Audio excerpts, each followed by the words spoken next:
నిర్మల గోవింద నీలమేఘ శ్యామ గోవింద పురాణ పురుష గోవింద పుండరీకాక్ష గోవింద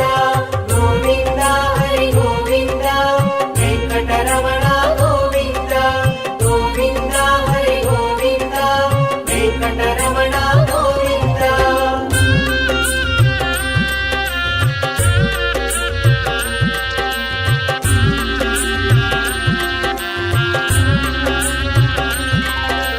నందనందన గోవింద నవనిత చోర గోవింద పశుపాలక శ్రీ గోవింద పాప విమోచన గోవింద